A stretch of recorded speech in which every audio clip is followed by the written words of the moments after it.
Baik, selamat pagi Sobat Dr. Candlestick. Pada kali ini saya akan coba membahas untuk saham kode saham mesin MSIN, yaitu kepanjangan dari MNC Digital Entertainment Tbk. Jadi ini masih masuk ke dalam grupnya MNC. Untuk tanggal analisanya itu saya gunakan tanggal 7 Juli 2023.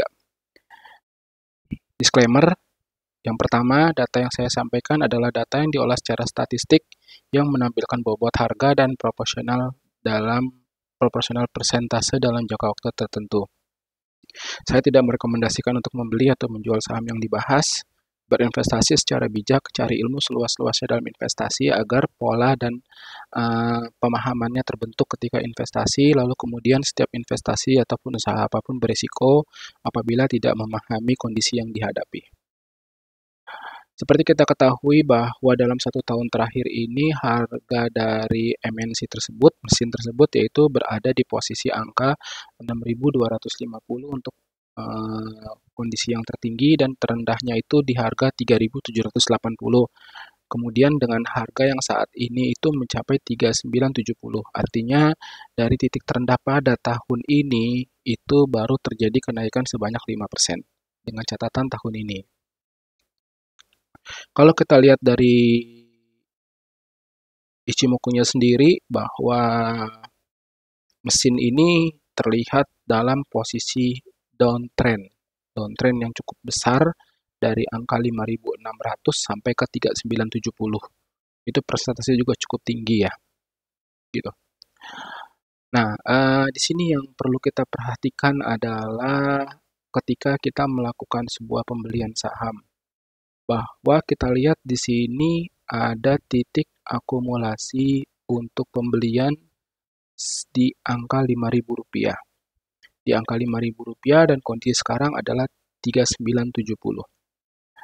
Nah, ini artinya investor ketika angka 5.000 ini banyak dia membeli saham mesin ini. Akan tetapi apa? Tetapi pasar menjatuhkannya sampai di harga 3.970. Kalau kita lihat dari grafik yang lebih panjang, dari grafik 2021, wajar saja jika akumulasi 5.000 itu terus diturunkan lagi oleh para investor sampai 3.980 karena mesin ini mengalami penaikan yang cukup drastis, yaitu dari angka Rp500, kemudian 1.500, 2.000, dan seterusnya, sampai akhirnya di 5.000. Artinya, dengan kondisi investasi seperti ini resikonya pun juga akan menjadi besar, karena bisa jadi harga diturunkan kembali oleh si pemilik saham sampai titik terendah, di mana orang banyak melakukan cut loss, seperti itu.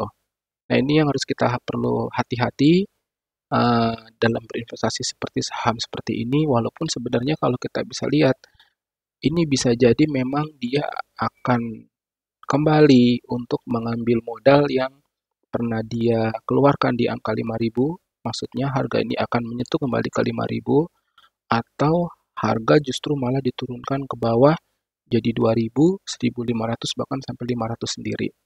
Jadi untuk kondisi-kondisi seperti ini, kembali lagi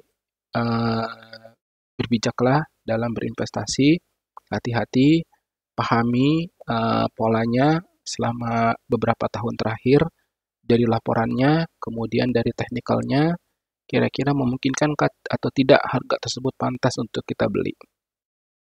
Seperti itu, semoga bermanfaat. Selamat pagi.